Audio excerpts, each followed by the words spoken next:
Good morning, class. Today I did hemophilia. So, what is hemophilia? Children with hemophilia do not have enough of certain protein that help their blood to clot. So, they may brush or bleed easily. For most people with the disease, small wounds are not a problem. People with a mild cases may not even they know have hemophilia until a major injury or surgery causes severe bleeding because mm, no they have hemophilia until a major injury or a surgery causes severe bleeding, but bleeding that start inside the body whether from injury or disease may be a danger. Means in haemophilia में क्या होता है, ये एक blood disorder है जिसमें हमारे blood में क्या होता है, प्रोटीन की डिफिशिएंसी होने की वजह से यहाँ पे दिया हुआ है not have enough of certain protein that help their blood clot.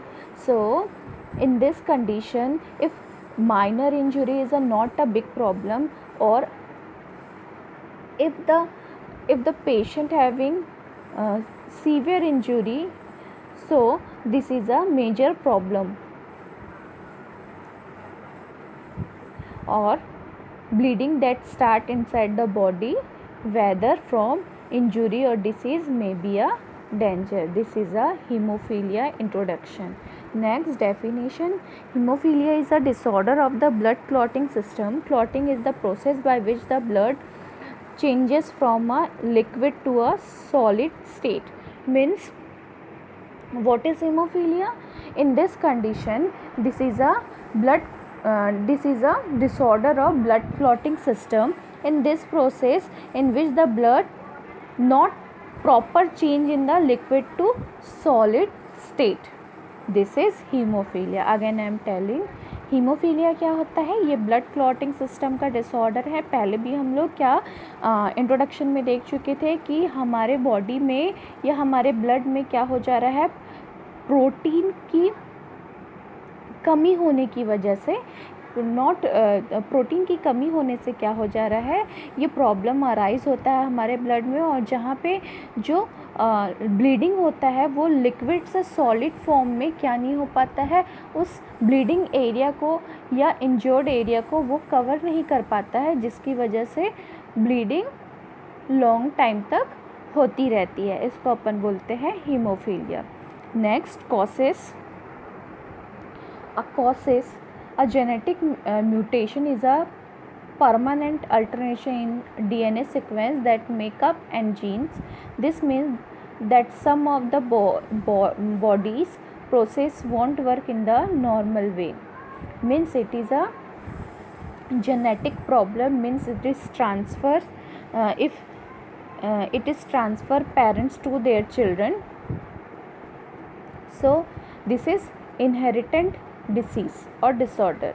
No, so if normal father or carrier mother, they children, first children normal son, then second children hemophilic son, because the father is normal and mother is a carrier, and third one normal daughter, and fourth one is carrier daughter. In carrier daughter, this is a not too much problem or not give more sign and symptom of their body, but the hemophilic son, second number hemophilic son, that having main blood clotting factor deformity, that present blood clotting factor deformity. This is a causes. Main causes is gene mutation or DNA sequence. This is a genetically transmitted disease. If mother or father having, or if any having hemophilic disease, so second child or first child easily transmitted this disease. Then types of hemophilia. Hemophilia A. First type is hemophilia A, means factor 8 deficiency. Type A hemophilia occur in children who do not have enough of the protein called factor 8. Means means type A, if baby having not enough protein in their blood, so they have factor 8 disability and we can call hemophilia A. Then second, hemophilia B, this is factor 9 deficiency. In factor 9 deficiency, type B hemophilia occur in the children who do not have enough of the protein called factor 9. Then hemophilia C, this type is caused by a lack of clotting factor 11 and symptoms are often mild with this type of hemophilia. This is called hemophilia C, means it is a deficiency of factor 11. Again I am telling, this type is caused by a lack of clotting factor. So this is mainly three type. First is hemophilia A, this is also not enough protein in their blood, and hemophilia in first type hemophilia A, this is that is not enough protein present in their blood, and this factor or contribute is factor 8. And hemophilia B, that is factor 9 deficiency, and that is also not having enough protein in their blood. And hemophilia and third type hemophilia C, so this is a factor 11 deficiency, and also this is a lack clotting system, or it is main responsible 11 factor. So this is a mainly three types. Next, sign and symptom: many large or deep bluish joint pain and swelling caused by internal bleeding, explained and excessive bleeding or bluish, unexplained and excessive bleeding or bluish, blood in the urine or stool, prolonged bleeding from cut or injury or after surgery or tooth extraction, nose bleeding without a known causes, tightness in the joint. In infant, unexplained irritability, unusual bleeding after immunization because the less clotting factor, sudden pain, swelling and warmth of the large joints such as knee, elbow, hips and shoulder, and of the muscles of the arm and leg. This is a sign and symptom of hemophilia. Again I am telling, many large or deep bluish joint pain and swelling caused by internal bleeding, means if the internal bleeding is present, so baby having joint pain and swelling in joint area, that is caused by internal bleeding. And unexplained and excessive bleeding or bluish, means जहाँ भी बच्चे को चोट लगेगी वहाँ पे क्या होगा, क्योंकि बच्चे को क्या है, क्लॉटिंग फैक्टर की डिसेबिलिटी है, ब्लड क्लॉटिंग फैक्टर की डिसेबिलिटी है, तो जिसकी वजह से क्या होगा, बच्चे को एक्सेसिव ब्लीडिंग होगा, जिस एरिया में बच्चे को क्या होगा, injury, blood in the urine और stool. Then prolong bleeding from the cut और इंजरी और आफ्टर सर्जरी और टूथ एक्सर्शन. अगर बच्चे को कोई सर्जिकल इंटरवेंशन कर रहे हैं, या बच्चे को क्या कर रहे हैं, टूथ एक्सट्रैक्शन हो रहा है, या बच्चे का टूट रहा है, उस कंडीशन में बच्चे को सीवियर ब्लीडिंग होने के चांसेस होते हैं. देन नोज ब्लीडिंग विदाउट ना नोन कॉसेस, अपन को मालूम नहीं होगा क्या कॉसेस है, लेकिन बच्चे को नोज ब्लीडिंग होता है. Then tightness in the joint. In infant, unexplained irritability, unusual bleeding after immunisation.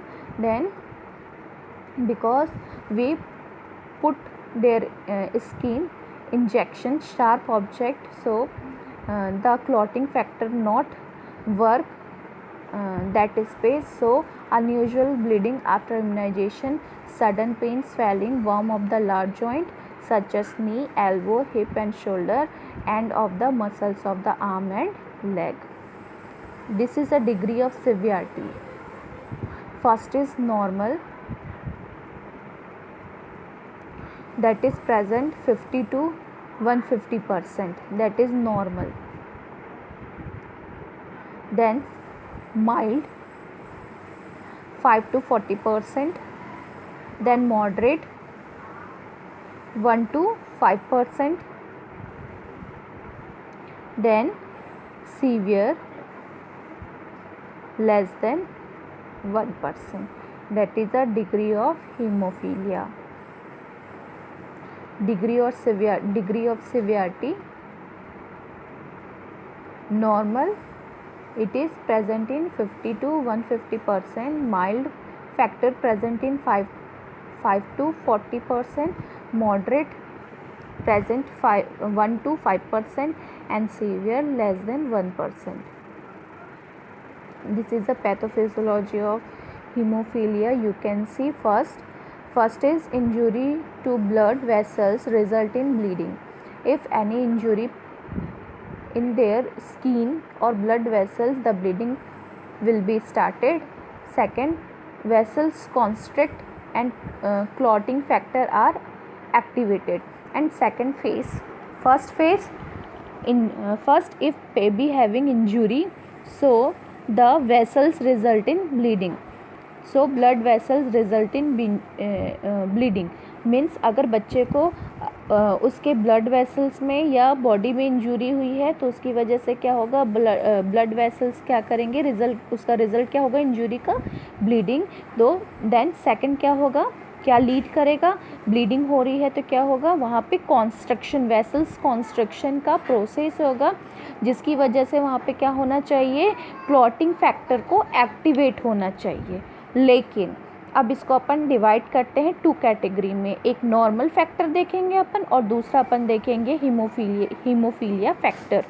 So first, in normal condition along with other substance, clotting factor, it causes a strong platelet plug to form.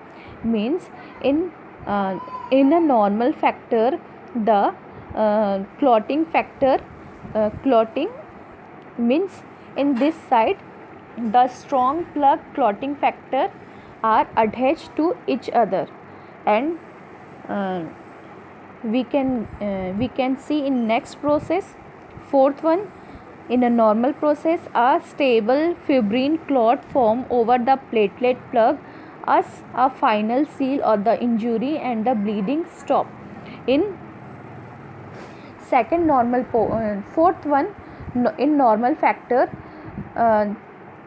in injury site, stable fibrin clot form over the platelet plug. Means जहाँ पे injury हुई है वहाँ पे क्या होगा, stable fibrin clot करेंगे और वहाँ पे प्लेटलेट क्या कर लेगा, प्लग करेगा इच अदर टिश्यूज़ में. मतलब जो टिश्यू कट हुई है उन दोनों साइड के टिश्यूज़ को क्या करेगा, प्लग करने का काम करेगा और उस एरिया को सील कर देगा, जिसकी वजह से ब्लीडिंग क्या होगी, स्टॉप हो जाएगी. ये था नॉर्मल फैक्टर. सो अगेन अपन देखेंगे नॉर्मल फैक्टर. सबसे पहले बच्चे को इंजरी होती है, इंजरी होने की वजह से रिज़ल्ट होता है ब्लीडिंग हो रही है. उसकी वजह से जो भी एरिया कट हुआ है वो एरिया में वेसल्स का कॉन्स्ट्रक्शन होता है, जिसकी वजह से जो क्लॉटिंग फैक्टर है वो एक्टिवेट हो जाते हैं. क्लॉटिंग फैक्टर एक्टिवेट होता है. मैं फिर से बता रही हूँ आपको कि हम लोग अभी डील कर रहे हैं नॉर्मल फैक्टर को only.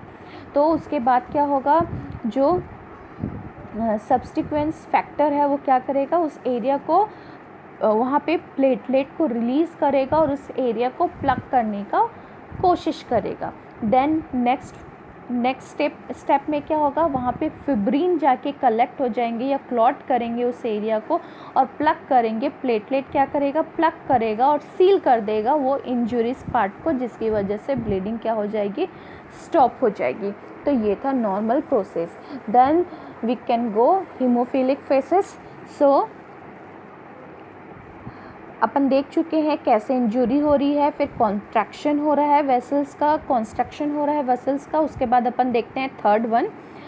In third haemophilic area, lack of clotting factor causes a weak platelet plug to form.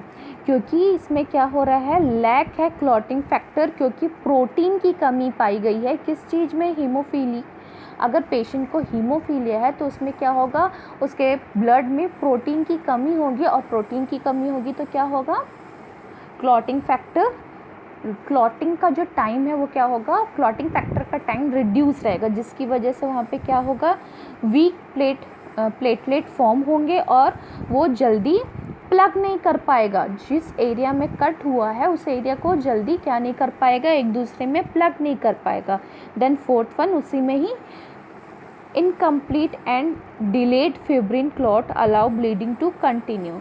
तो फोर्थ वन में क्या हो रहा है, हमने पहले वाले में क्या देखा, थर्ड वाले में कि प्लेटलेट की कमी होने की वजह से या लेस प्लेटलेट की वजह से क्या हो रहा है, प्लग क्या हो रहा है, फॉर्म नहीं हो पा रहा है, कहाँ पे, जहाँ पे इंजरी हुई है, means lack of clotting factor की वजह से।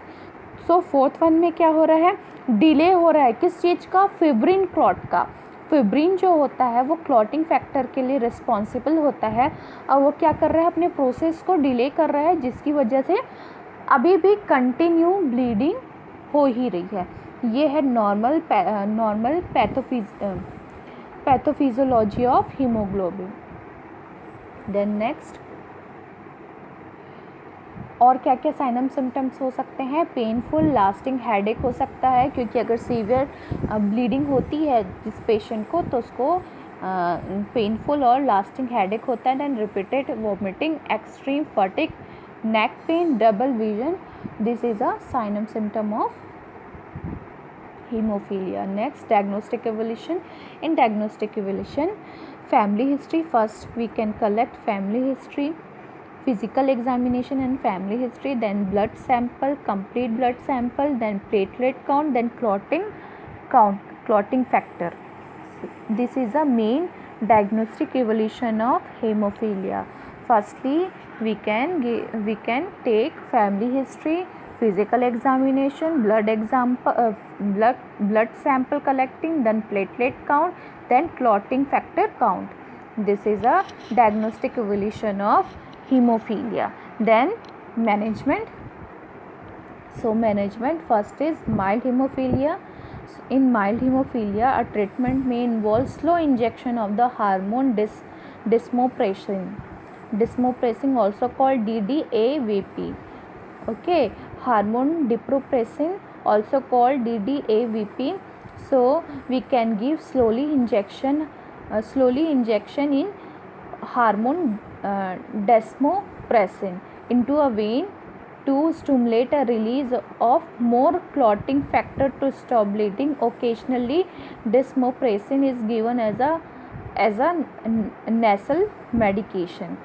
So this is a desmopressin hormone therapy.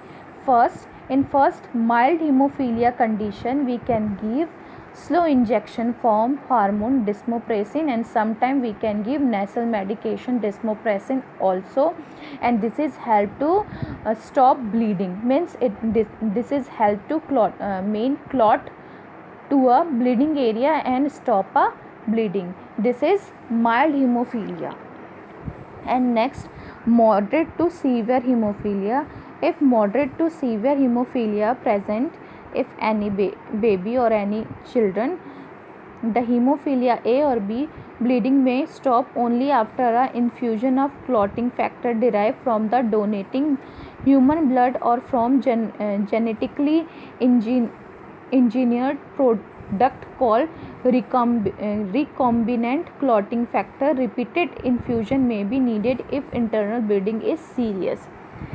So in moderate to severe haemophilia A और बी, इस कंडीशन में अपन क्या करते हैं, ब्लड जो कि डिफेक्टिव ब्लड हमारे बॉडी में क्या हो रहा है, प्रोड्यूस हो रहा है, किससे, बोन मैरो से, और इसमें क्या है, किस चीज़ की कमी है, इसमें प्रोटीन की कमी है, प्लाज्मा की कमी है, ठीक है। तो इसके लिए अपन क्या करेंगे, ब्लड ट्रांसफ्यूजन करेंगे, जिसके थ्रू क्या हो, हमारे बॉडी में normal blood clotting proper time में हो सके।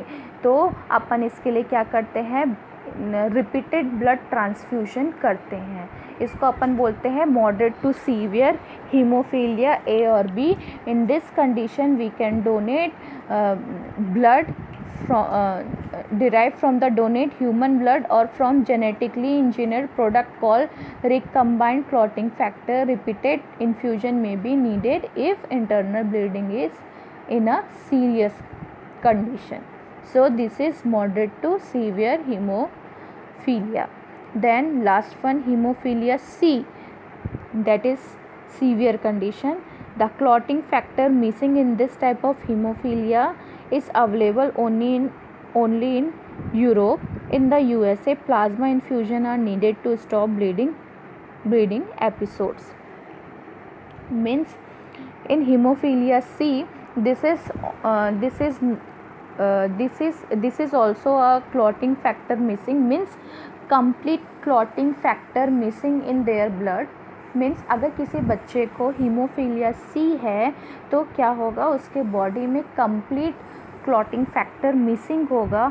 और इस टाइप के हीमोफीलिया सी में हमको क्या करना होगा, हमको बच्चे को प्लाज्मा इन्फ्यूजन करना पड़ेगा. मीन्स अपन को बच्चे को प्लाज्मा इंजेक्टेबल प्लाज्मा अपन को क्या करना पड़ेगा, आईवी के थ्रू इंजेक्ट करना पड़ेगा बच्चे को. आईवी इन्फ्यूजन के द्वारा हमको क्या करना पड़ेगा, प्लाज्मा बच्चे को रिप्लेस करना पड़ेगा ताकि उसके बॉडी में ब्लीडिंग एपिसोड्स कम हो सके और क्लॉटिंग फैक्टर इम्प्रूव हो सके. So this is a haemophilia C. और ये यहाँ हमारे यहाँ बहुत कम और बहुत रेयर कंडीशन में पाया जाता है, जबकि यूरोपियन और यूएसए में ये मेनली पाया जाता है. यूरोपियन एंड यूएसए कंट्री में ये पाया जाता है और ये हमारे इधर इंडिया में कम देखने को मिलता है. तो this is management portion of hemophilia. It is divided by 3 parts: mild hemophilia, moderate hemophilia, then hemophilia C. Again I am telling, in mild hemophilia we can give slow injection hormone desmopression, जिसको अपन DDAVP भी कहते हैं. इसको अपन क्या करते हैं, क्लॉटिक factor को improve करने के लिए हम लोग हार्मोनल थेरेपी देते हैं स्लो इंजेक्शन फॉर्म में वेन में, जो कि हमारे क्लॉटिंग फैक्टर को क्या करता है, इम्प्रूव करता है. और ये डिकम्प्रेशन डेस्मोप्रेसिन जो मेडिसिन है ये 2 फॉर्म में आता है, जो कि हार्मोनल होता है. ये 2 फॉर्म में आता है. अपन इसको बाय इंजेक्टेबल फॉर्म में भी दे सकते हैं और सेकंड नेसल मेडिकेशन के थ्रू भी दे सकते हैं. सेकंड है moderate to severe haemophilia. In this moderate to severe haemophilia we can infuse blood. So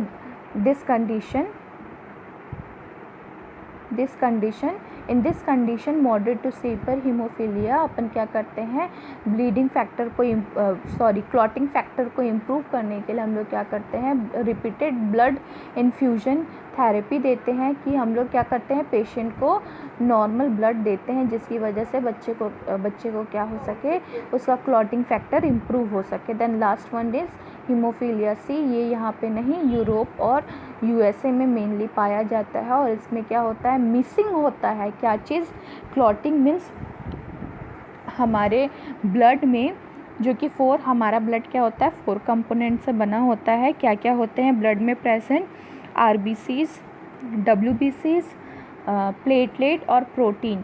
तो इसमें क्या होता है, प्रोटीन और प्लाज्मा क्या रहता है, इसमें मिसिंग होता है. तो हमको क्या करना होता है, कंप्लीट मिसिंग होता है इसमें. तो हमको प्लाज्मा थेरेपी या plasma infusion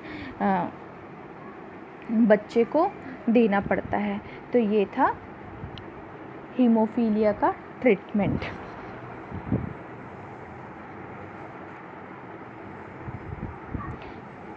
Then after medical management, we can go to nursing intervention. So first, prevention and controlling of bleeding. Then child should not be circumcised. Provide education to the family. Routine procedure. Then avoid an infection. Then genetic counseling. This is nursing intervention of hemophilia. So I hope you understand hemophilia topic. Thank you.